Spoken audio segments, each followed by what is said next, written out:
한라산을 오를 수 있는 등반 코스는 모두 5곳. 이 중 정상까지 이어지는 성판악과 관음사 코스는 지난 2020년 2월부터 예약제로 운영되고 있습니다. 하지만 하루 탐방객 수를 제한하다 보니 한라산 탐방 예약은 하늘의 별 따기로 불리고 있습니다.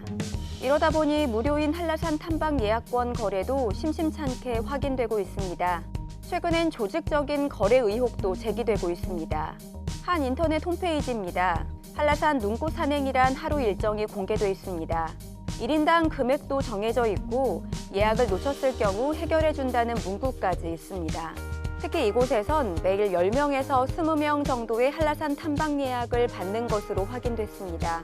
매달 초 다음 달 탐방 예약을 받는데 1인당 최대 4명까지 예약 가능한 점을 감안하면 최소 3명에서 6명이 예약에 동원됐다는 의혹이 제기되는 상황입니다. 관계자에게 연락해봤더니 탐방권 거래가 아니라는 입장을 보였습니다. 성판악 코스의 경우 하루 예약자 1000명 중 매일 7에서 10% 정도가 등반을 하지 않는, 즉 부도표가 발생하는데 이 부도표를 현장에서 예약할 수 있게끔 도와준다는 것입니다. 1인당 책정된 요금은 차량 대여료와 안내 등 사실상 필요한 경비일 뿐이라고 밝혔습니다. 한라산 국립공원 관리소에선 조심스러운 입장을 보이고 있습니다. 직접적인 QR코드 거래 내용이 없는 단순한 여행 상품으로 보이기 때문입니다.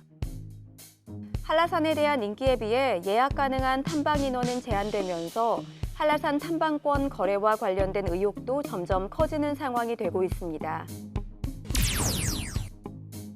최근 5년간 제주시의 카페 등 휴게 음식점이 1000곳 이상 늘어난 것으로 나타났습니다.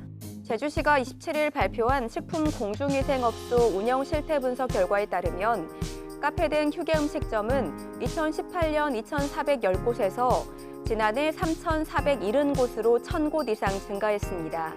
식당이 포함된 일반 음식점은 2018년 9,058곳에서 지난해 14,076곳으로 늘었습니다. 특히 반찬 가게 등이 포함된 즉석 판매 제조 가공업이 2018년 852곳에서 지난해 1,456곳으로 70% 이상 급증하며 가장 큰 증가율을 보였습니다. 30일부터 실내 마스크 착용 의무가 권고로 바뀝니다. 실내 마스크 착용 의무가 해제되면 학교와 유치원, 어린이집을 비롯해 경로당과 수영장, 헬스장에서도 마스크 착용이 자율에 맡겨집니다. 다만 병원과 약국 등 의료기관과 감염 취약시설, 대중교통 등에서는 실내 마스크 착용 의무가 유지됩니다. 이 밖에도 실내 마스크를 써야 하는 장소가 지방자치단체별로 다를 수 있어 주의가 필요합니다. 지금까지 오늘 제주를 알아봤습니다.